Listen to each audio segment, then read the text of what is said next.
Alrighty. Good morning, good evening, good afternoon, and welcome everybody. I hope you have a lovely day so far. Well, today we are entering the Caverns of the Snow Witch by Ian Livingston. So this is, from all I know, a choose-your-own adventure book. I tried to look up as little as possible. I did see that there were rules. Reading Caverns of the Snow Witch. Let's see. By the way, button sounds are not that loud, so if the background noise etc. gets a bit too loud, feel free to let me know. Reading Caverns of the Snow Witch. Caverns of the Snow Witch is a fighting fantasy gamebook, an interactive adventure in which you are the hero. You decide which paths to take. By the way, this means you, chat. So if you feel like shouting out an option or a direction or some action we should take, feel free to let me know. Reading a digital fighting fantasy gamebook is easy. Once you have selected your difficulty and rolled your starting skill, stamina and luck scores, you will be thrust into the story. The book is broken up into sections, which interconnect with each other. Once you have finished reading a section, you will be presented with a number of options to choose from. Once you have made your choice, you will automatically be taken directly to that section to continue that story. Some sections span a number of pages and require you to turn the pages. This is easily done by either tapping the screen left or right to move forward or backwards, or by dragging the page across the screen, as no doubt you are doing right now. There are 4 different kinds of link at the end of each section. These are page links, item links, fight roll links, or dice roll links. Page links simply let you to the next section in the story. Item links let you access to item buying, selling, or using. And dice roll links allow you to roll a die to determine what page link is available to you. If you are involved in a fight, then the fight information sheet will slide onto the screen. You can read more about fights in battle sections. Once all dice rolls have been completed, the dice and information sheet will disappear and you'll be able to continue reading. Sometimes you will see that some links on the page you are reading are not selectable. This could be for any of the following reasons. You must first complete a die roll, or you must first complete a fight. Or, number 3 is missing. No number 3. You require a particular item or lack of to go to that section. For example, a key or for a locked door. Or you require a particular knowledge or lack of to go that section. For example, you were told about a secret passage by someone.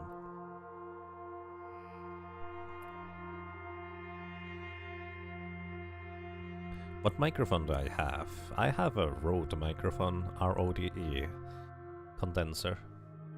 Not entirely sure which type it is. If you encounter a blocked link, you may wish to go back and reconsider your actions prior to arriving on that page, as it could be important. Then again, it could just be a trap. It's up to you to decide. Alrighty. Well, I mean, we could just go ahead and read about the other things too, but I suggest we just go and see how this is going to play out. Again, if you feel like shouting out an option, a thing, or something that we should do, let me know. Otherwise, I'm just going to eventually decide myself. Did it just start here? Hey, adventure. Next, determine your skill, roll your stamina. You have chosen the adventure difficulty mode. I don't know what that means, I just clicked the thing. Before continuing, you must calculate your initial stamina. Your stamina score reflects your general constitution, your will to survive, your determination and overall fitness. The higher your stamina score, the longer you will be able to survive. You must roll 2 dice, and adding 12 to the number rolled. This is then entered in the stamina box on your adventure sheet. Stamina will go up and down during your journey, but if your stamina falls to 0, you die, and your adventure is over. If your stamina is getting low, remember to eat some of your provisions. Roll your starting stamina, and then determine your skill. So we have an 8. 8 is almost dead on average, 7 would be exactly average between 2 dice, so 20. Alrighty, next determine your skill. Your skill reflects your swordsmanship and general fighting expertise. The higher the better. Your starting skill is determined by rolling one die and adding 6 to the number. This is then entered into the skill box in your adventure sheet. Let's roll. Looks like we are quite skillful with 12. That's as high as it gets, as it looks like. This is a D&D adventure. No, not quite. It's more of a choose-your-own adventure book with minor combat mechanics, you could say, from what I can tell. I've had a book like this when I was young, but actually it was not mine. I lent it from a friend. Borrowed is, I think, the word I was looking for.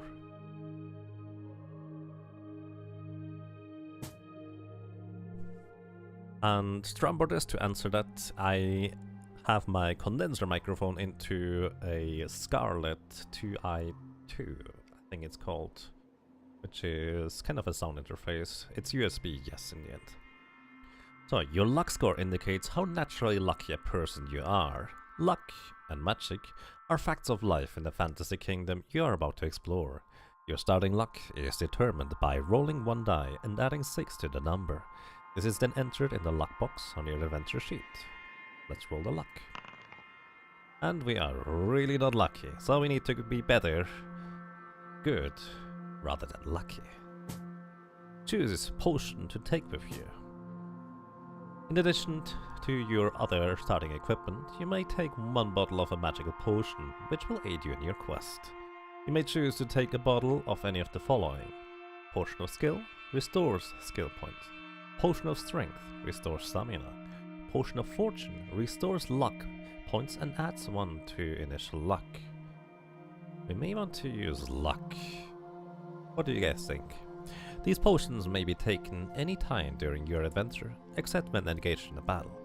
Taking a measure of potion will restore skill, stamina or luck scores to their initial level, and the Potion of Fortune will add 1 point to your initial luck score before luck is restored. A potion contains enough for 1 measure to remember to use wisely. Once you have selected the potion, your journey may begin. May the luck of the gods be with you on the adventure ahead. You're skilled, who needs luck? Well, maybe we do need luck. So from what I understand how the system will work, it's more like luck, skill and stamina are more like points we can spend. So maybe it makes more sense to actually take the Potion of Skill, since we have the most points to spend there and get the most mileage out of it.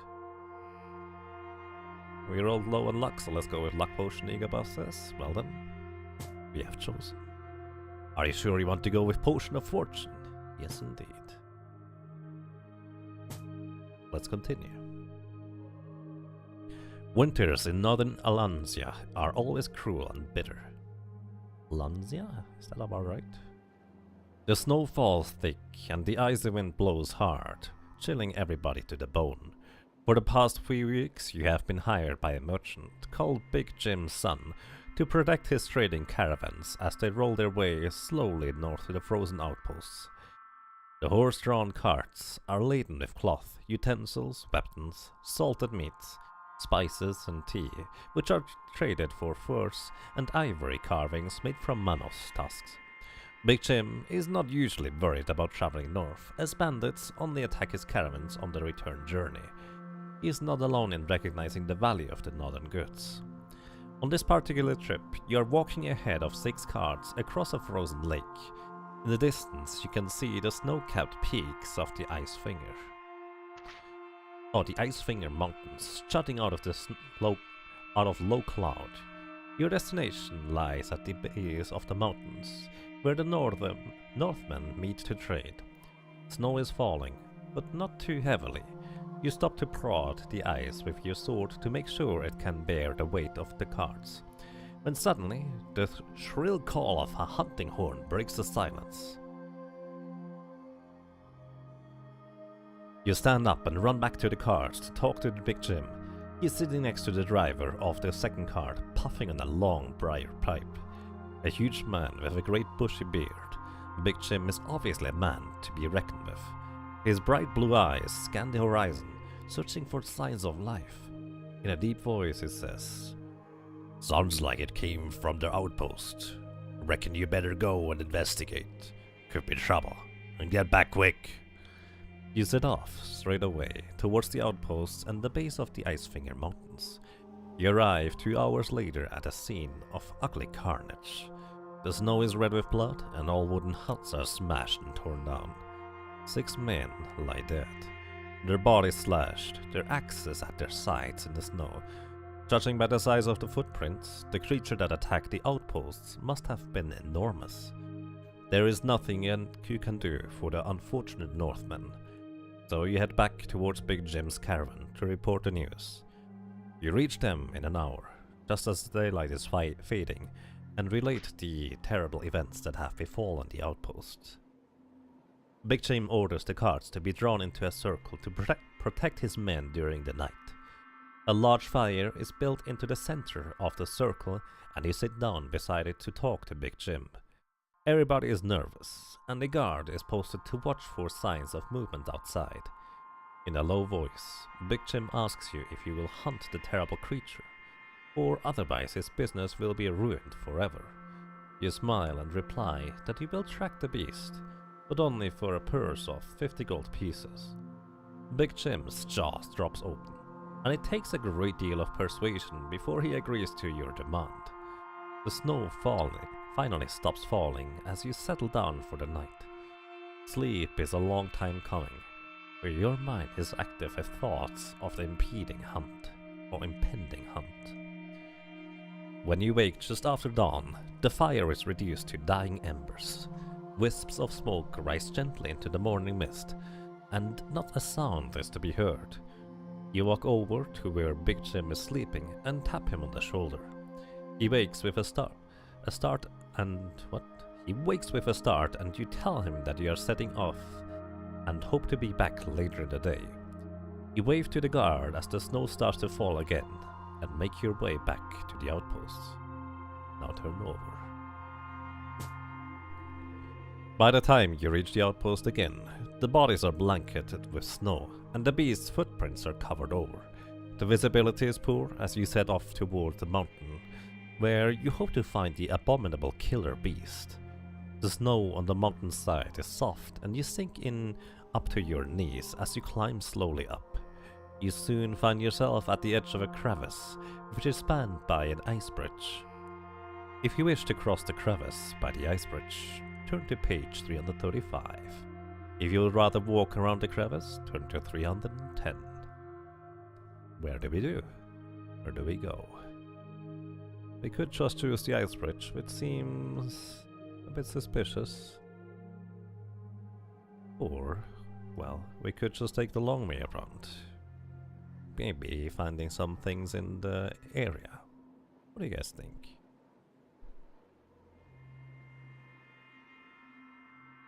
Again, feel free to shout at me from chat which option we should take. Just the first one you feel like is going to be the one. A lucky guy like you can cross that ice bridge without any problems. Let's try. Oh, Phase 9 Alex just right after it says, I think we are not very lucky with crumbly ice bridges go around. Well, I'm inclined to agree with your argument, so you may have saved us. Who knows? As you walk along the edge of the crevice, the wind starts to howl, blowing flurries of snow into your face. You put your head down and stride into the wind. A dark shape suddenly looms out of this curtain of snow. A huge, hairy mammoth stands before you, its long tusks carving out threateningly. Trumpeting loudly, it lumbers forward to attack.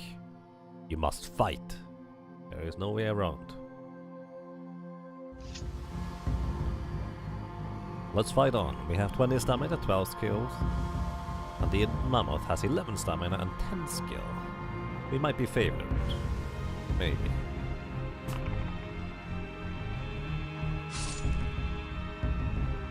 It looks like our attack power was just one higher than the mammoths.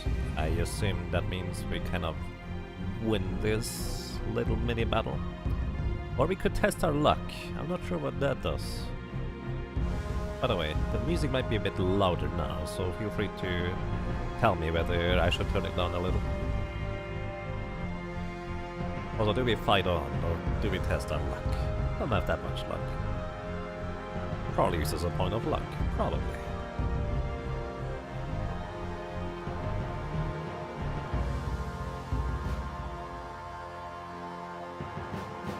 Could be a bit lower volume. Let's do that.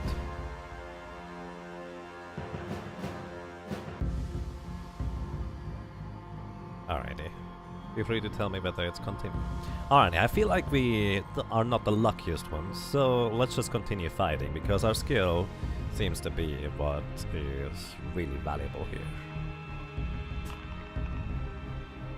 And we should have another one. Just barely another victory. With a 17, we outdo the mammoth. Let's fight on. Haha, once again, barely. The mammoth rolled a double 6 and it was not enough. How much stamina is left? 5. It looks like we keep our stamina, we don't get hurt by whatever the mammoth attacks us with. Let's see. Fight on. A double 6 again. We lose 2 stamina points. Let's try again. Again, we are favored, but luck is not on our side necessarily. The first time we clearly win in a row. The difference is 5. I don't know whether a higher difference in attack power will help us, but well, we'll see. We roll very high. Still only 2 damage. Looks like that's kind of as much as it is as soon as we win the combat. One more and we should be done here. Barely, but we win. You are triumphant. Excellent. You win. Turn to 47. It takes half an hour of hard walking to reach the end of the crevice. You're now able to climb further up the mountain. The steep climb and the swirling snow combine to make it going slow. Turn to page 337. We may have gotten here before, maybe not. Who knows? Maybe we might have fallen.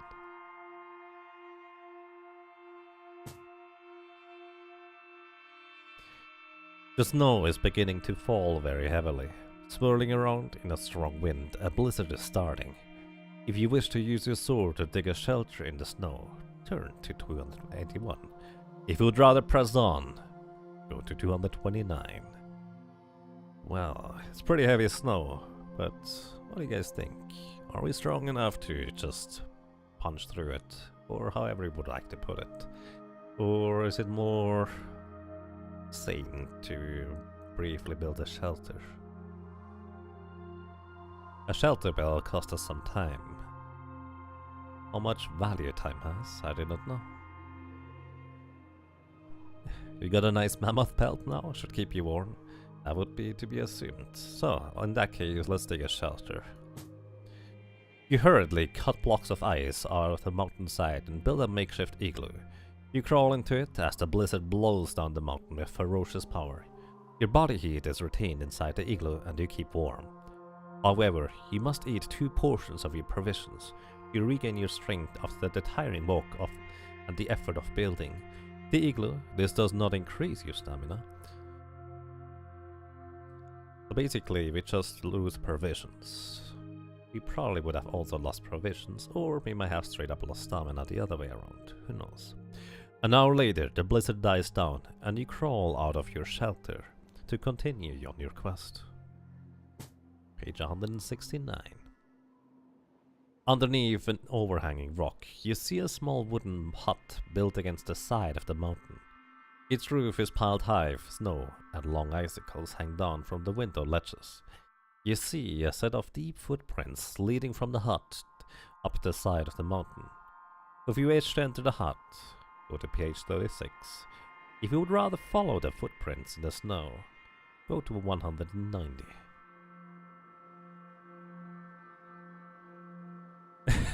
You wish to roll perception on that hut.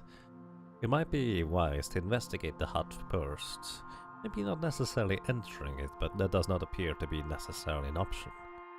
But I'm inclined to agree to just look for the hut. Friends of the mammoth might be hiding in there. Well, they might not be hiding right now. or in there for that matter, since footprints are leading away. The front of the door of the hut is frozen shut, and you have to batter it with your shoulder to open it. There's only one room inside the hut containing the belongings of a fur trapper. Traps, furs, and sacks are stacked in a corner of the room. A wooden bed, a table and chair, and some cooking utensils show sign of recent use, and the ashes of the fire are still warm. If you wish to put some logs on the fire and warm up the cold stew in one of the pans, turn to 118. If you would rather leave the hut and continue your quest, go to 192. We investigated the hut. Let's actually take a quick look at the adventure sheet. We have... I think that's an 8 provisions. It's actually kind of hard to read, honestly.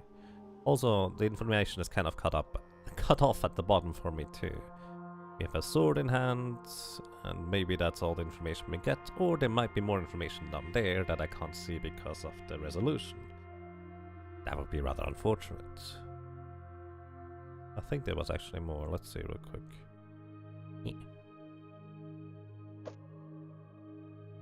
Ah, I can actually move it. Never mind then. Backpack, leather armor, sword. A beast has slain 6 men at an outpost. You're hunting the beast for a 50 gold piece bounty.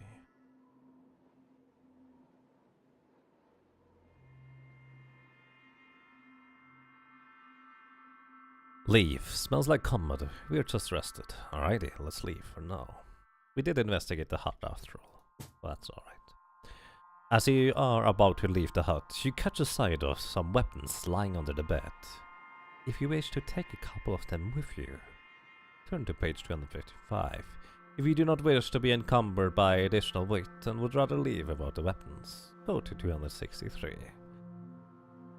Welcome to you, Gold Saucer. I hope you have a nice day so far. So additional weapons could always be good. We only have a sword. Maybe a bow of some sort would be nice to have a ranged weapon. Because it's kind of strange. We defeated a mammoth with a sword. You would say that at least spears would be necessary usually. But hey, we might be just really strong. Leave them, you earn the common thing. You think you can use additional attack power. I tend to agree with Niobits. We leave, we are not a thief. Outside again in the deep snow, you set off on your trek up the mountainside, following the footprints in the snow.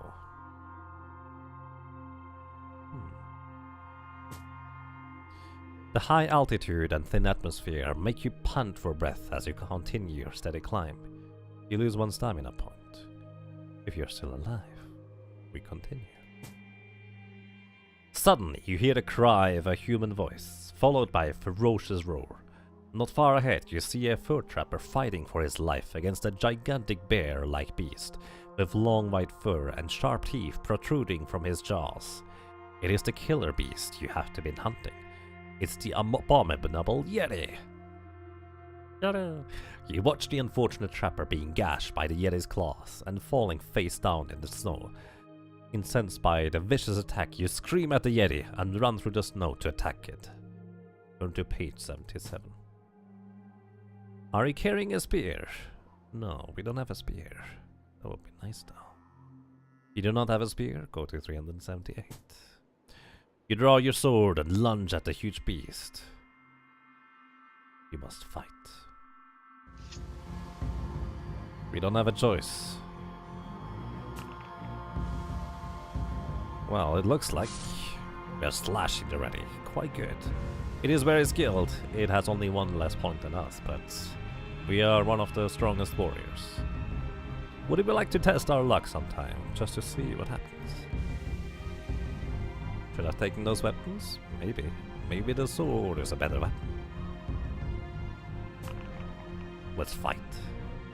Another slash to the Yeti. It has 8 stamina left. We are well favored. Maybe test it when you lose a round? Well, we'll see. Fight on. Our dice rolls are definitely in our favor for now. 3 more and we will win. Although we take a heavy blow right there. Let's test our luck. A 7. You take less damage. Well then. Essentially, I think our stamina just regenerated by 1. So essentially, test your luck applies to the current roll. We could try to improve our dice roll or our damage that we deal with whatever we roll, from what I can tell. Sounds nice. And we get slashed again. We slashed again. It's just one more attack will do the trick. An 8 combined with a 14 makes 20. Oh, it's plus skill. With combined with a 12. The Yeti has fallen. You win. Turn to page 67. You kneel down beside the foot trapper and turn him over slowly. His eyes are barely open and blood trickles down from the corner of his mouth. The Yeti has gouged deep wounds in his chest, and you realize that there is no hope of saving him. With a great effort, he reaches up and grabs you around the neck, pulling you down so that you can hear his dying words. He thanks you for trying to save him and insists on telling you his secret. In terrible pain, he struggles to whisper his story. He tells you that he has lived in the mountains for most of his life, hunting animals and trading their furs. But for the last 5 years, he has been searching for the legendary Crystal Caves. These caves have been cut out of the glacier by the follower of the Snow Witch, a beautiful yet evil sorceress who is trying to use her dark powers to bring on an ice age so that she can rule supreme over the whole world. The entrance to the Crystal Caves is high up on this very mountain. It is open, but hidden by an illusion. The unfortunate fur trapper found it by accident only yesterday, when he saw one of the Snow Witch's warriors seemingly walk straight through an ice wall and disappear. The trapper left a piece of fur hanging over the entrance, so that he could find it again the next day. Sadly, the Yeti has put an end to his hopes. It kind of looks that, well, we have come too late. Maybe if we hurried through the snow and just pressed on, we might have been able to save him. Well, it's too late now. Don Video, thank you for 6 rounds in a row support. Welcome back to you. Well, I'm glad you enjoy your stay. Thank you so much. Let's see. He asks you to enter the caves to slay the vile Snow Witch and leave her followers without their leader. There are legends about the great treasures being frozen into the wall of the Snow Witch's lair, which would provide ample reward. The fur trapper suddenly grips you hard and then falls back silently into the snow. He's dead. You cover him with snow before deciding what to do. 50 gold pieces await if you return with evidence of the Yeti's death to Big Jim's son. But the thought of the quest through the crystal caves beneath Icefinger Mountains excites you, and you decide to set off to find them. Turn to page 25. Now that the snow has stopped falling, the sky is clear and blue, the air is cold and crisp, and the snow crunches beneath your feet. Slowly, you make your way up the mountainside, looking for the cave entrance marker left by the fur trapper. Suddenly, you hear a distant rumbling from above, the terrifying sound of an avalanche. Well, test your luck. Are we lucky?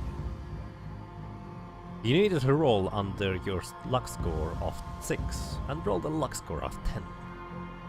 Sadly, your luck has run out. I needed to roll lower? Oh well. You're unlucky. You look up and see great cascades of snow tumbling down the mountainside. With horror, you realize that you are standing in the path of the avalanche. You look around and see an outcrop under which you could shelter. The approaching mass of snow is no more than 100 meters away, and you struggle to run for cover. Roll 2 dice. If the total of the same or less than your skill score, turn to 81. If the total is greater than your skill score, then turn. 371. You definitely passed the skill check. Well, we are quite skilled, although we are definitely not lucky.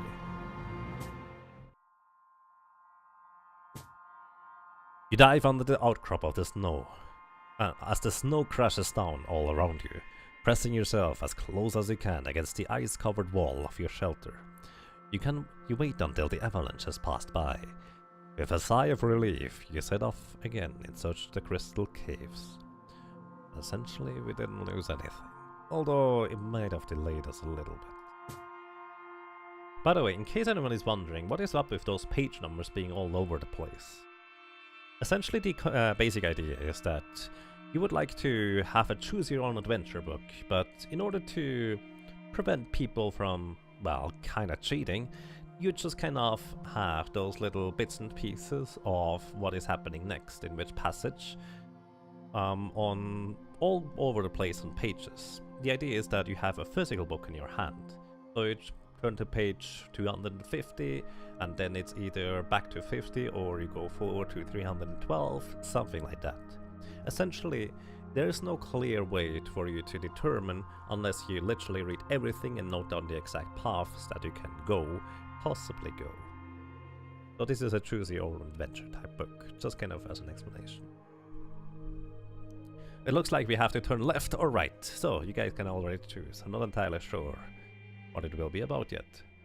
You make your way slowly up the mountain until you reach a rock face that is too steep to climb. You walk around the side until you see a massive wall of ice, which completely blocks the gully between two peaks of the mountain, the glacier. Your heart leaps as you catch sight of the piece of fur left hanging on the wall of the ice by the trapper. Although you cannot see the entrance, you walk straight ahead. You shut your eyes as you think you are about to walk into the wall of ice, but you walk straight through the illusion and find yourself inside a long tunnel carved into the ice. You walk down it and soon arrive at a T-junction. Do we go left or do we go right? Well, most people are kind of inclined, as a first instinct, to turn to the left. Not mistaken. So do we want to just see what happens when we follow the path most people would naturally choose? Or do we go to the right first? By the way, I can also use those bricks to just drink a little bit of something in between.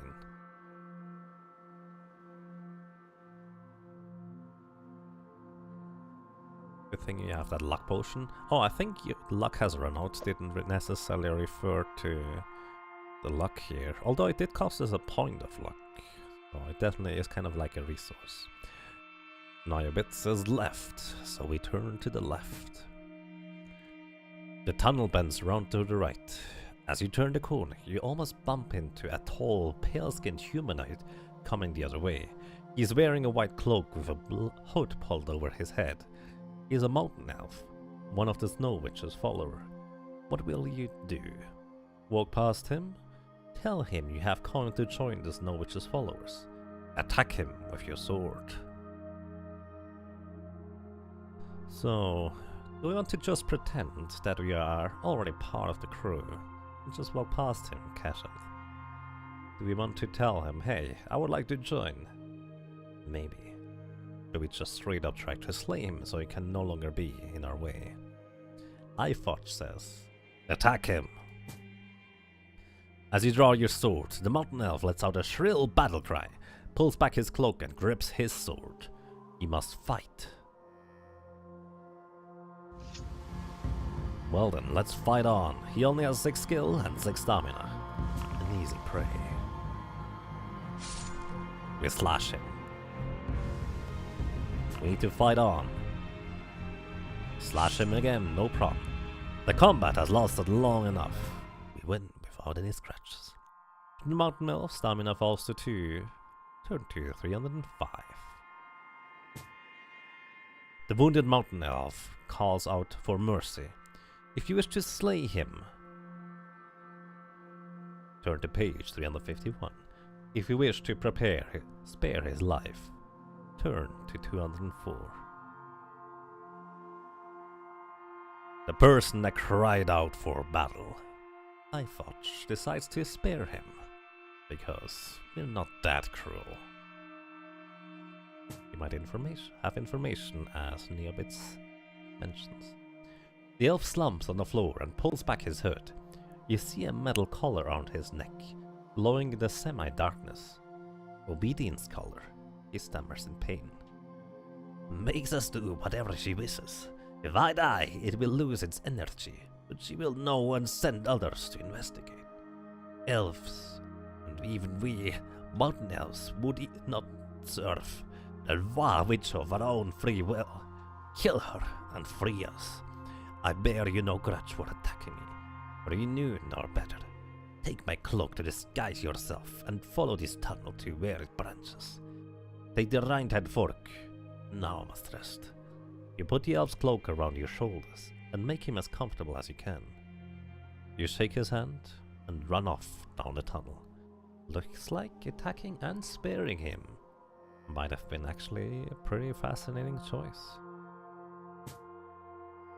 You soon arrive at the fork in the tunnel that the mountain elf mentioned, and decide to take his advice. You enter the tunnel to your right. You don't get a choice? Fair enough. Page 106. Further ahead, in the left-hand wall of the tunnel, you see a gap. You walk up to it and peer around to see a cave in which a Neanderthal is stripping the skin off a moose, making it ready for the large simmering stew pot behind him. He is working very slowly and is being yelled at by the gnome cook, who is wearing a white apron and waving a wooden spoon in the air. You wish to enter the crude kitchen? Turn to page 95. If you would rather creep past the entrance, turn to page 267. I wonder whether we could see an obedience collar on those guys. Personally, I can't see anything. Ifotch says, get to moose, please. And Niobit's reasons. This scene is way too weird. Avoid it. You think the cook looks lovely? Well, one way to put it. I'm inclined to agree with Niobit. It looks a bit strange. We don't necessarily want to draw unnecessary attention. Let's creep past the entrance. You wait until the gnome and the Neanderthal look away, before running past the cave opening and on down the tunnel. In the distance you hear chanting voices. Before long, the tunnel ends at the entrance to a large cavern. Kneeling down before an icy effigy in the shape of a demon, their hooded faces pressed on the ice floor in warships are 10 of the Snow Witch's followers. There are 2 exits from the cave, one to your left and one to your right. You're wearing the cloak. Turn to 384. We do have indeed a cloak. You pull down the hood of your cloak as far as possible and walk towards the tunnel. Exit on your right. Test your luck. Do we get lucky or do we not? Quick question, you ever Dungeons and Dragons? I've never played Dungeons and Dragons myself, no. Kind of like to, but haven't really had much of an opportunity. Test your luck. Or you needed to roll under your luck score of 5 and roll the score of 8. Sadly, your luck has run out. Oh, I understand now. That was our current luck score. But the potion of luck might indeed serve us better than the potion of skill. We are unlucky. You're almost at the entrance to the tunnel when the worshippers stop their chanting. They stand up and one of them calls out to you, asking why you did not stop to sing the praises of the Frozen One. You have the magical flute. We don't have a magical flute. You may enter a fight with them, or we can try and run. Do we run or do we fight, guys? We don't have much of another choice. Run! Run, he says. The followers are a group of goblins, orcs and Neanderthals. As you make a run for it, the two creatures who are the nearest try to stop you. One cracks his whip, trying to wrap it around your legs, while the other aims a dart at you. Test your luck. Would you like to invest a luck potion? Because the chance for us rolling below a 4 is kind of low, considering we need to throw 2 dices. To be fair, rolling below a 7 is not much luck here either. Did we get more provisions sometime, or did we have 8 before already?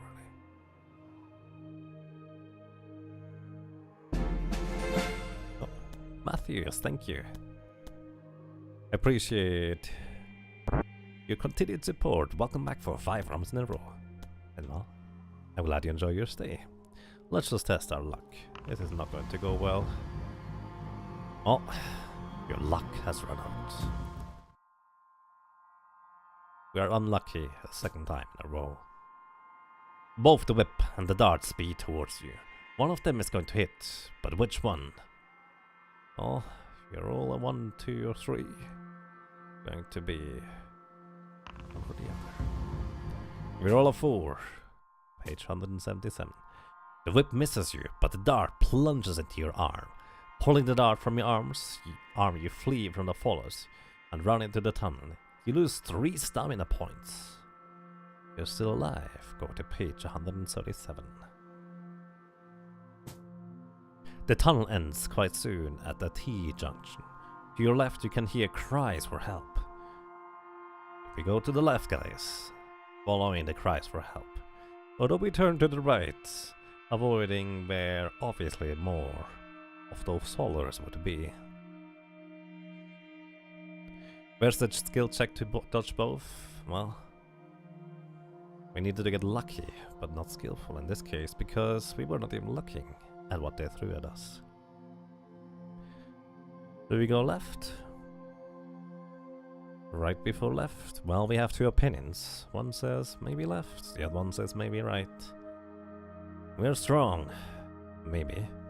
Although, I would like to point out, we have almost only half the stamina left. We should avoid attention. Left is always right, unless there's a middle. Well, now we have the same problem again. 2 people say left, 2 people say right. I agree with the argument that we should avoid unnecessary attention, but I like to help. The tunnel ends at the edge of a pit, out of which a dwarf is trying to climb, but he keeps on slipping back. The floor of the pit is covered with large ice boulders, which have crashed down from a shaft above the pit. One lands on the dwarf's shoulders, and you hear wild cheers from the top of the shaft as he tumbles to the floor. The dwarf sees you and shouts, "Curse you, stranger! If you do not aid me, I see that you're not wearing a collar." If you wish to help the dwarf out of the pit, turn to 378 and 376. If you would rather ignore his pleas and walk back, we still have a chance to go back, guys. Might as well help him. Or try to, anyways. You lie down and lean over the edge of the pit and tell the dwarf to grab your arm. Much to the annoyance of the spectators above, the dwarf escapes from the pit. You run together back to the junction where the dwarf turned right. You tell the dwarf that you intend to carry straight on to find the Snow Witch, as turning right will lead you back to the Hall of Worship. The dwarf tells you that he must escape quickly and returns to his village now that he is free. He thanks you for helping him and hands you a leather bag, then runs off. But before he disappears, he turns and shouts, "Beware the white rat!" You open the leather bag and find a sling and 3 iron balls. You pack them away and set off along the tunnel. Well, this seemed to work quite well. Stroke the dwarf's beard for luck. As he runs away, you briefly get a glimpse and touch the dwarf's beard, just to make sure that you have all bases covered, to maybe get a little bit more luck, since we could use it. The tunnel through the glaciers soon leads into the mountainside itself, and the walls change from ice to bare rock. You enter a large cavern, which has 3 other exits leading from it. One to your left, one to your right, and the main one, carved as a giant skull lying directly opposite. As you enter, an ugly robed man steps out of the mouth of the skull, holding a glass prism in his outstretched hands. He commands you to turn back, as only the Snow Witch's personal servants are allowed to inside the mountain. If you have a magic flute, we do not. You may attack him with your sword. Let's fight. The ugly man sneers as you draw your sword. He rubs the prism, and suddenly, 3 identical images of himself appear. They walk towards you, each one has a dagger raised in his hand. 2 of the images must be illusions, but which one will you strike with your sword? The one on the left, the one in the middle, the one in the right? Well, which one do we go for? The left! We make a quick decision to slash the one on the left. The illusionist laughs out loud as your sword merely cuts through one of his images, and his dagger plunges into your shoulders. You lose 2 points of stamina. He uses a spin attack. That would have been nice. You're still alive. Turn to 279. The illusionist withdraws his dagger, and his 3 images prepare to strike you again. You decide to swipe your blade across all of the images in an attempt to strike the real illusionist. Test your luck. I suggest we use our luck potion, because yeah, Naya Bids agrees. Let's drink that potion. Oh wait, we are in combat, we can't do that, can we? No, we can. Alright, we have a luck score of 8. Maybe now we can test our luck and be a little bit more successful. I believe we have slightly higher than 50-50 shot at winning this one. But we don't. Well, sadly, your luck has run out. You're unlucky. Once again, your sword fails to find its mark, and the dagger cuts into your sword arm. You lose 2 stamina points and 1 skill point. In desperation, you hack frantically at the 3 images that lunge at you with daggers drawn. Test your luck again. Oh my goodness, this is a pure test of luck. We are pretty skillful, but well, less than 50-50 now. Your luck has run out.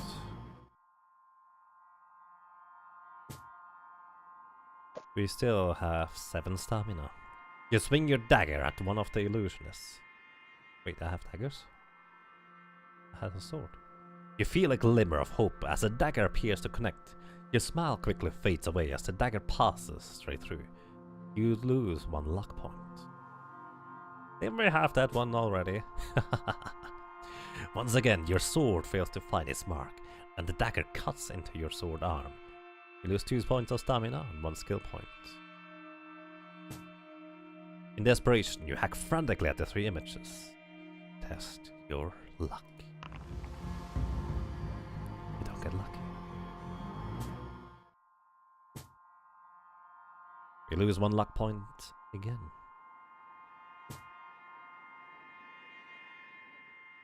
Well, it seems like not getting out of this alive. We have a luck score of 3, and it's now impossible to win. You swing your daggers at one of the illusions. Having attacked him twice, you now know which is the real illusionist and not just a false image. The illusionist screams in pain as your sword cuts into his side. He drops to the floor as his other 2 images fade away. As you step over him, he starts to laugh and stands up, his wounds completely healed. It looks like luck may have affected something else this time. So do we try and hit him again, or try to smash his prism?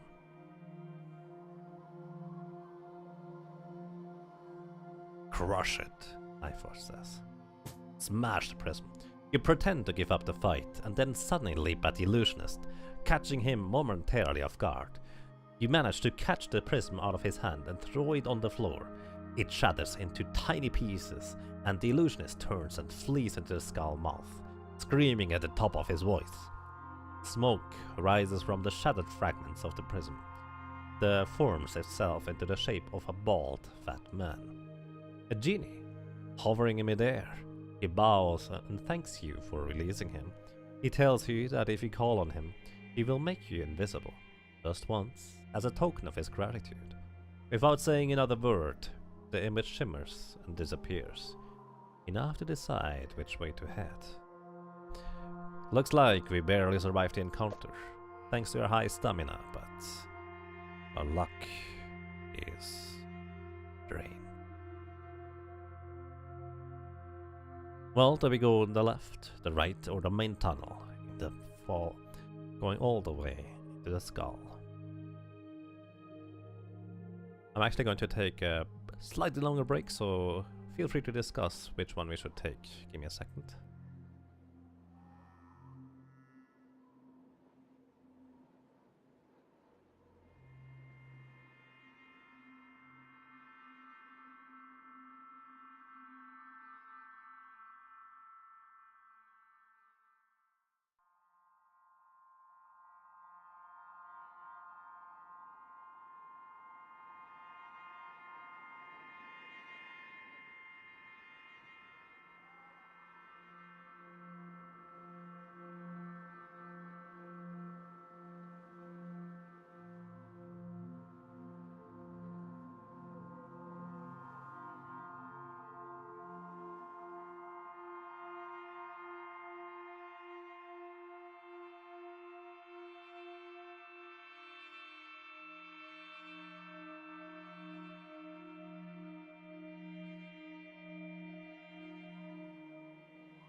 Do the provisions heal stamina? Actually, yes, it did say that, didn't it?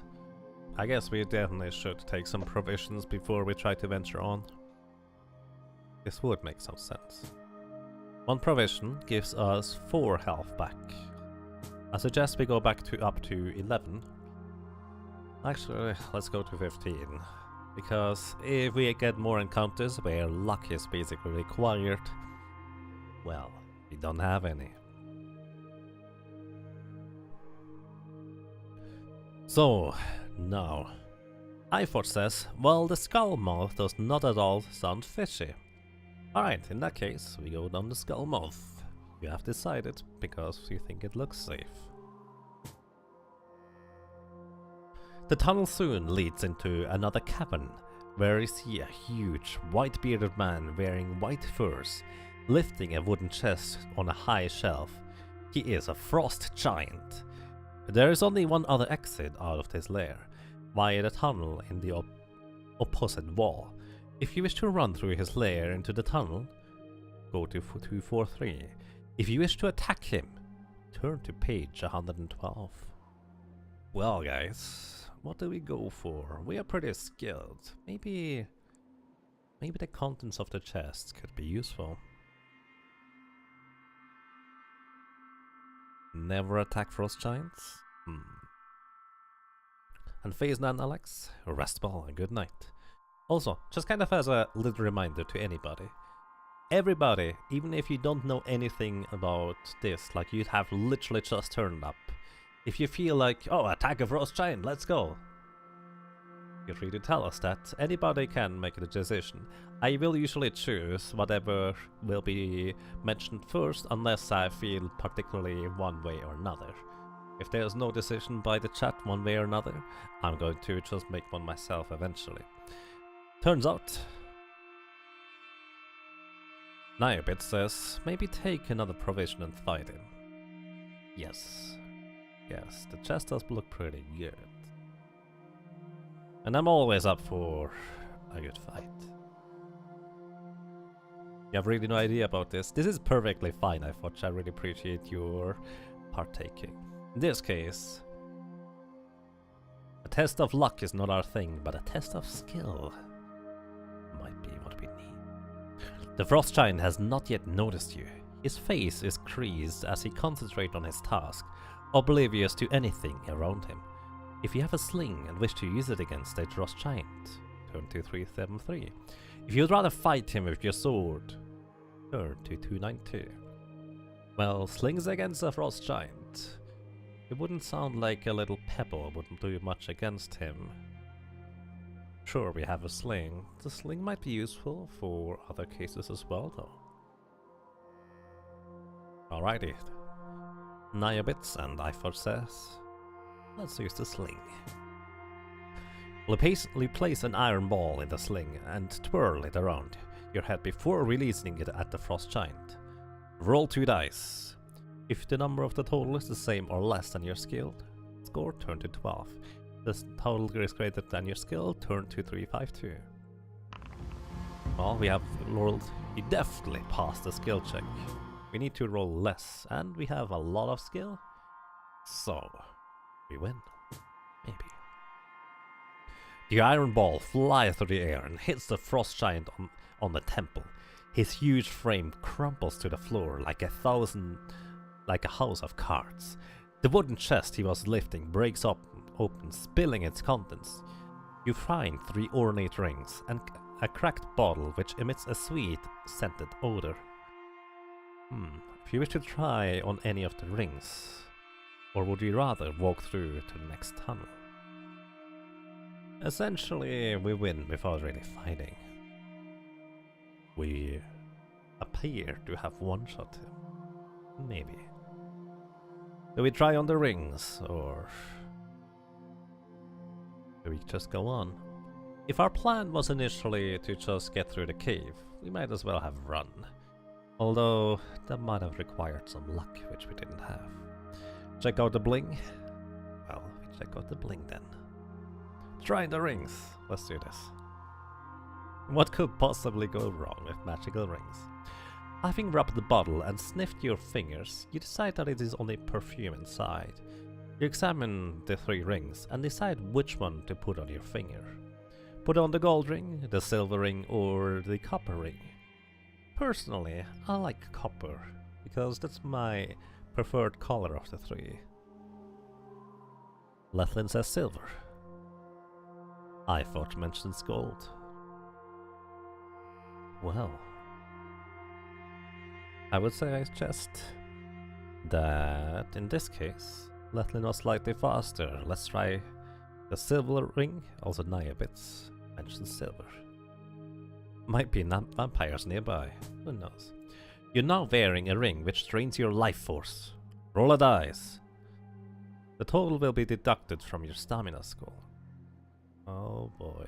Speaking of vampires... Vampire rings apparently. Well, rolling low was fine. The ring drains you of 4 stamina. You're left with 15 stamina. You pull the cursed ring off your finger and crush it beneath your foot. Unfortunately not before you lose skill points. Roll 1 die. The total will be deducted from your skill. No, come on, I need that. If you have not done so already, you may either put on the gold ring or the other one. You lose 2 stamina? Wait, I don't lose skill points, I lose stamina?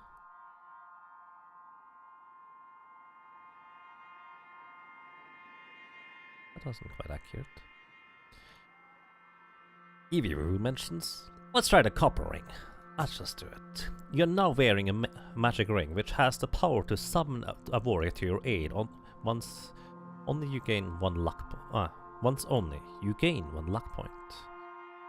So we still don't really have any chance at all in order to roll low enough. If you have not already done, you may either put on the gold ring, or alternatively, you may walk through the next tunnel. Do we want to try on the gold ring as well, guys? Traditionally, it would appear that 1 ring is bad, 1 ring might just be a ring, and the other one might be useful. We may have found both ends of the extremes. You can still use that luck in combat, that is true. Yes, actually. So yeah, we have only 7 skill left, which is really not much. Put on the gold ring. Let's do it. You put a ring on it. All the 3 rings. Oh, what? What is an achievement? I was really confused for a second. You're now wearing a magic ring which will enable its wearer to resist the effects of freezing cold. You gain 1 luck point. Well then. Turns out the gold and the silver rings were both quite useful. The copper actually, silver was bad. You soon arrive at a crossroads in the tunnel. However, you have no time to examine the left and right branches as a strange humanoid is advancing towards you from straight ahead. 59. Before you stands a crystal warrior, one of the Snow Witch's personal guardians, who has been sent to deal with you. He is made of quartz, which has been animated by the Snow Witch's sorcery. Edged weapons will not harm the crystal warrior. Your sword is useless. If you possess a warhammer, you may succeed in smashing the crystal warrior to pieces. You do not have a hammer, guys, so, well, that seems useful against an Ice Witch. Indeed it does. If we get there. You clutch your weapon tighter as you review your options. You rescued the genie from the prison. You may call him now. Well, we need a genie. The genie appears hovering above the crystal warrior. He snaps his fingers and you immediately become invisible. The crystal warrior punches the air with his rough quartz fists, but you are able to slip by him unnoticed. By the time the invisibility spell wears off, you are well away from your adversary. Further on, the tunnel ends at a T-junction. Do we go to the left?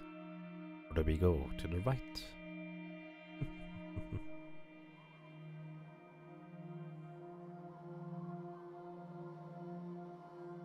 My current thought is that, well, even if we manage to get to the Snow Witch, our skill points have depleted far enough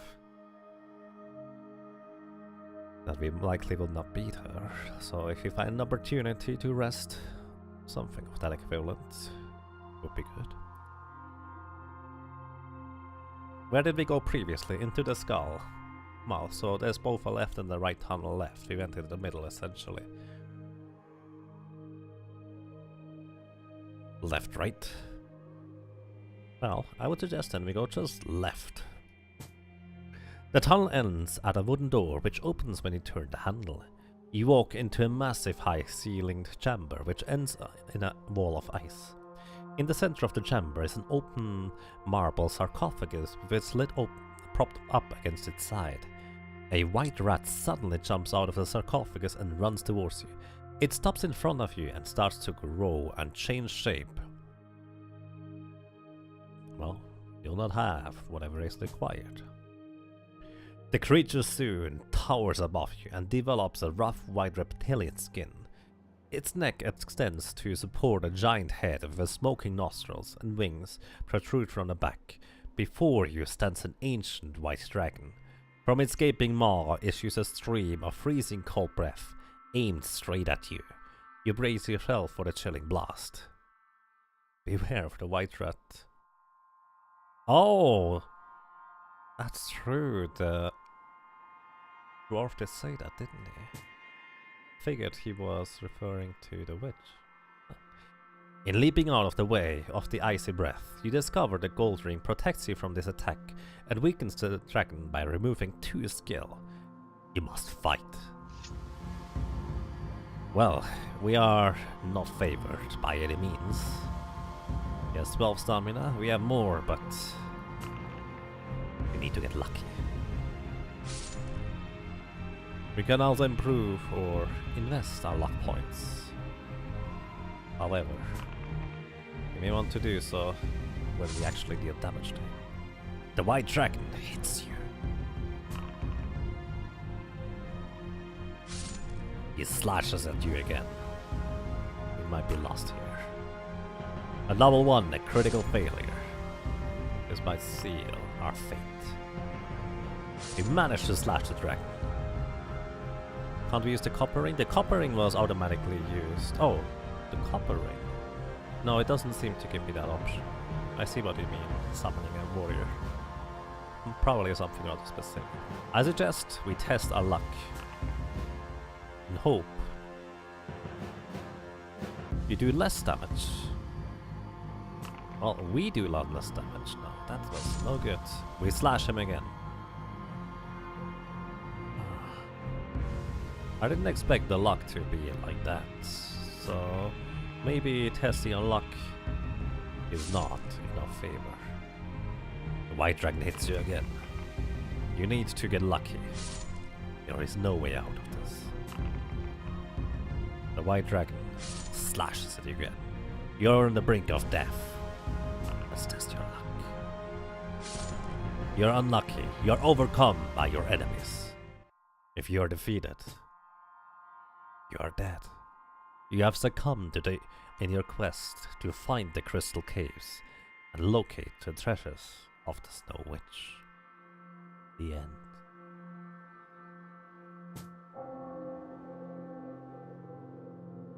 And thus ends our journey.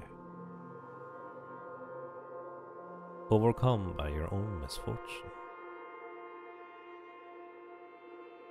Well then. Should we try again? Because that was a bit of a short journey.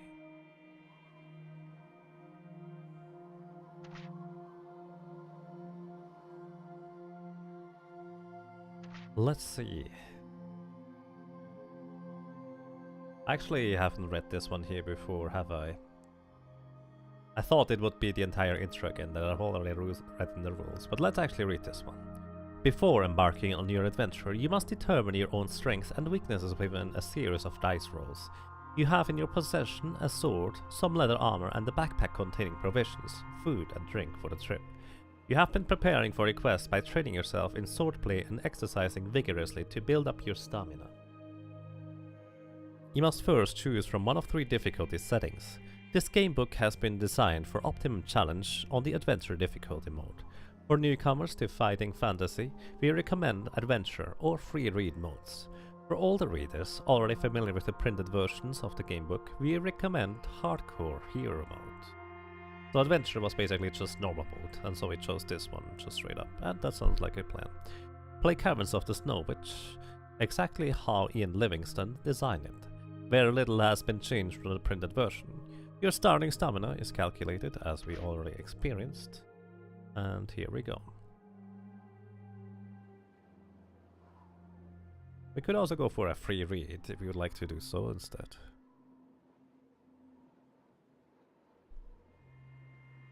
Let's see.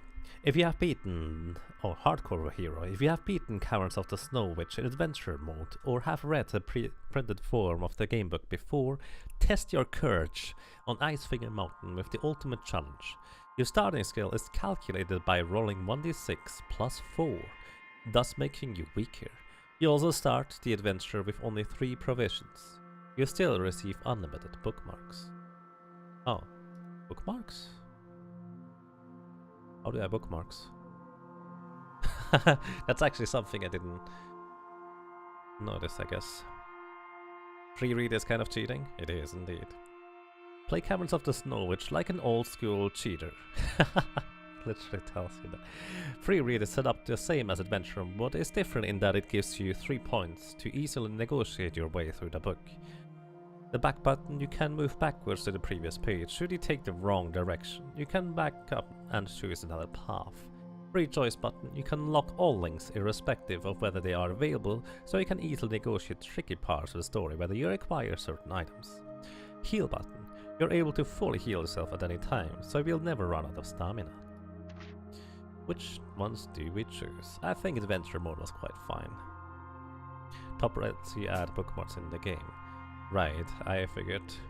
Let's roll our stamina again, and this time we get 6 again. Actually, we had 8 before, so we have 2 less than before. Test your skill. We had a double 6 last time. Let's see. How good is it going to be this time?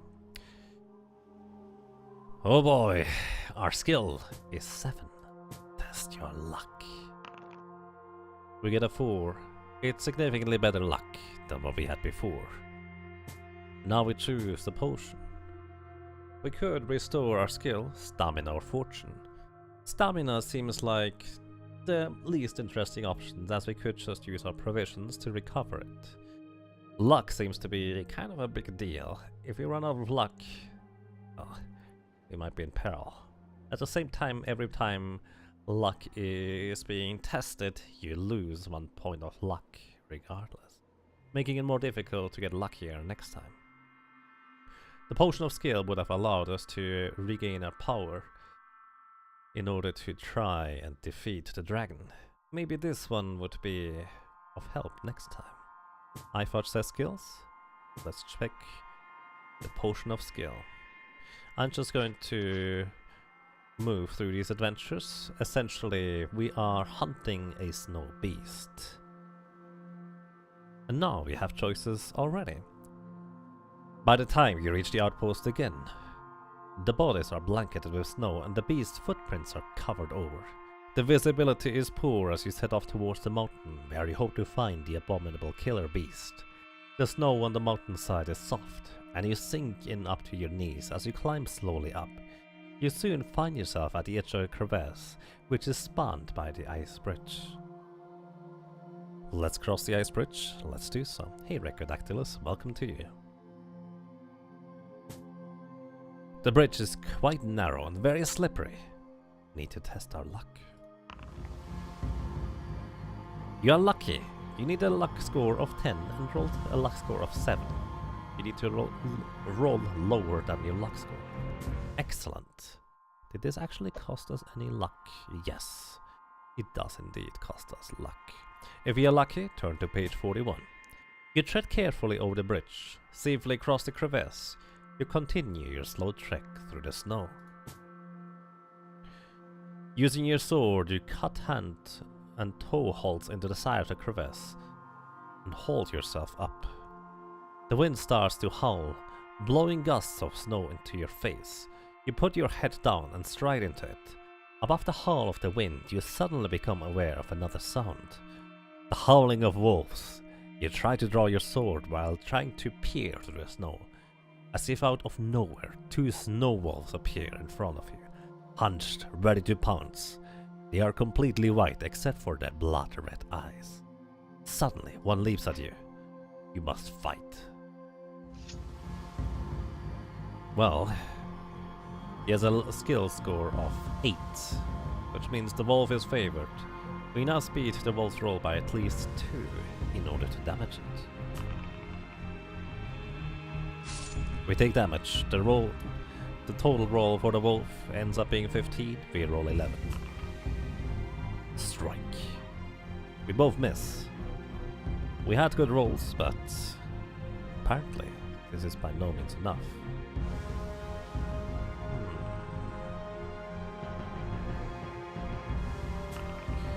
We roll again.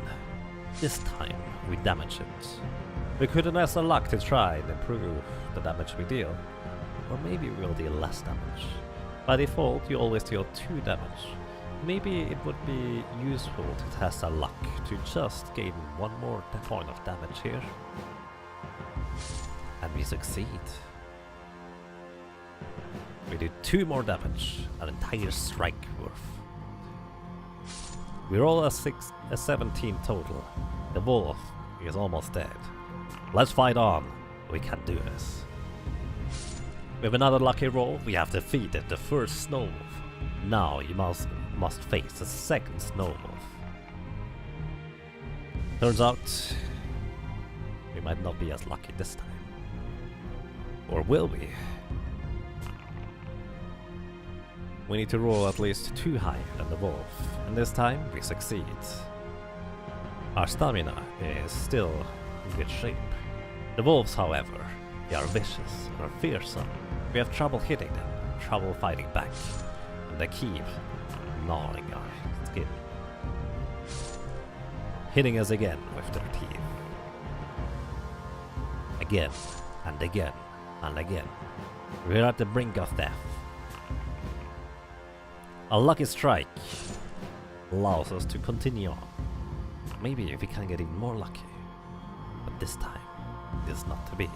We deal less damage. Ultimately, it will not result in anything. 1 more strike, the wolf might be down, however. We're bleeding pretty heavily as well.